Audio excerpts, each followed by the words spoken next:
Going, Jay, that looks a little bit different than normal. Well, yes, because warmest part of the day will be in the beginning of your morning, and we're seeing that cold air coming in through the rest of the day. So we decided to flip it on you guys because of that cold front. So lightning strikes with a lot of heavy rainfall and a lot of strong winds as well. So if you are in Sterling City, you can see there is this hook that is coming in, and it is coming for Sterling City. So we go into Wednesday morning because a lot of the storms are going to be happening overnight, but by the time you're getting up for your morning commute on Wednesday, we'll see a break from the rain chances actually before we see the second round of storms that are going to be coming through for us, because this is in effect till 6:45. They might be extending it a little further south to include the city of San Angelo. We do see some pockets that could have some strong storms that will have some strong winds with them. We could see one or two that have a flashes of lightning with it. We're going to see even more rain chances coming in. Already starting to see some out towards Big Lake. Some of them have a little bit of stronger showers embedded in there. It is quite a bit of, we saw strong winds coming in, and that's what's causing that rotation. That's why we're seeing this hook. So it is just barely getting into the limits of Sterling City out in. You guys are going to want to get into the innermost room, stay away from windows, have your phone nearby to be careful so you can keep updated as this storm is pushing through. It's about 45 miles per hour moving northeast. Taking a look, you can see that little bit of that hail core right there, the one that's just out towards Grape Creek that started to die in strength actually. You can see smaller amount of hail for them, but that's the storm we're going to be tracking as it enters Tom Green and gets closer to San Angelo. And it is a good Friday to go and enjoy because it's 98 here in San Angelo, really, until that low pressure decides it wants to start moving. And that's going to be late on Friday when it starts to get to our area. We do have light chances for some showers, so it is going to be a little bit of a math equation to start your morning, because with the temperatures and winds sitting about 15 to 20 mile per hour winds throughout right now and continuing throughout the day, with gusts actually being stronger than that, it's going to feel colder to you out there today. Go outside, enjoy some nature. Yeah. And it's going to say, is it going to be a good day for that? If you go early in the day where it's going to be cool, because we're seeing some mid-60s out there. Actually, some of us low 60s. I was going to say, it was nice out this morning. Yeah, definitely. Right now, that cold front that's giving us the rain and cold temperatures just north of us in San Angelo, 63, and then right over towards I-20 Midland, 50, and even further north, a 28. They can text, and where else can they go? And if they miss out on the No Shave November participation, what other things can they help to get involved with United Way?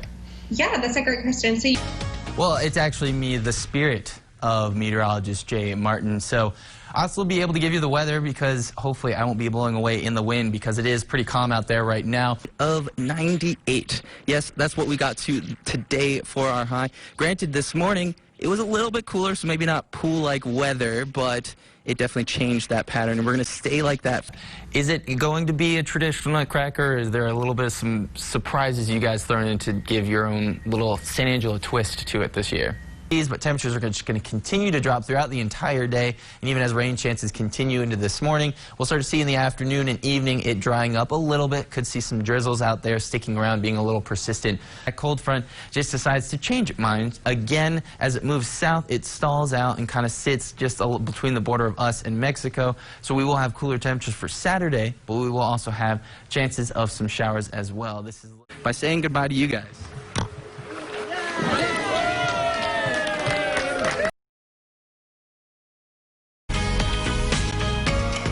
So yes, we are seeing quite a bit of lightning out there, and some of you might actually be hearing some thunder.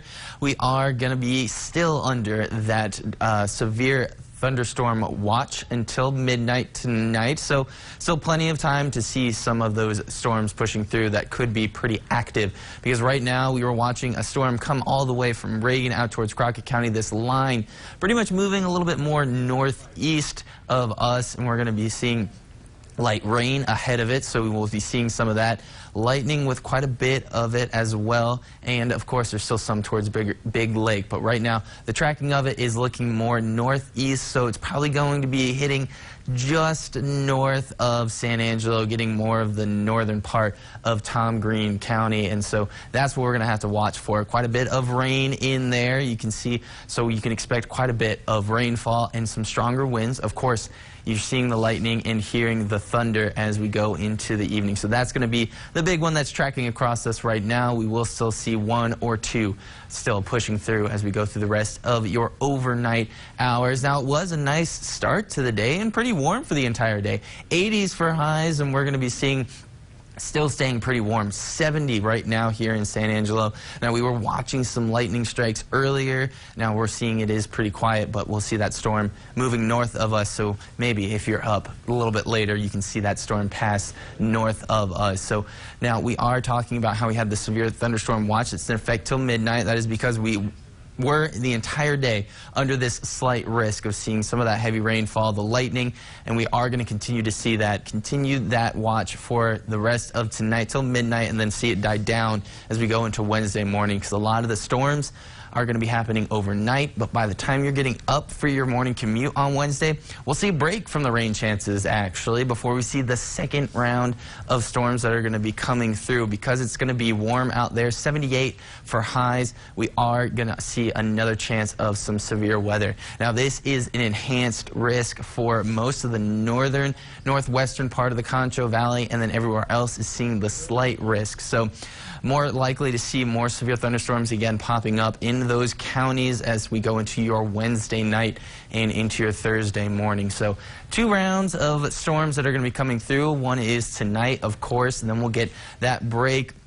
That's going to be happening very early, around 6 o'clock, when a lot of people are going to work, and we're seeing still 1 or 2 popping up showers 3 o'clock in the morning. So you could still hear that thunder and see some lightning if you're unfortunately being woken up by those storms. Then we'll see a break. Not going to get a break from the cloud cover, but definitely get a break from the rain before we see later in the evening. This is looking at 8. It's still pretty far out to our west, but that's going to be moving eastward, coming into our area, and pretty much moving through overnight. So once again, with the enhanced risk and the slight risk for that, we are going to have the chance to see some severe storms again Wednesday night and overnight. But by Thursday morning, very light showers still sticking around before we see it all clear out and dry out and actually cool off as we see a cold front bring some cooler temperatures. So for tonight and into your Wednesday, we're going to see quite a bit of rain for a lot of areas. Some of them see a little bit more with those storms coming through, so about 1 inch to 1.5 inches for a lot of people as we get to the end of these 2 eventful nights. So after tonight, Wednesday, definitely be weather aware with that enhanced risk out there. This is going to be happening overnight, but then clearing out for Thursday and Friday. So being weather aware, having the radar for your overnight hours on Wednesday. But by the time we end of the week, we'll be seeing cooler temperatures coming through with a few bit of sunshine.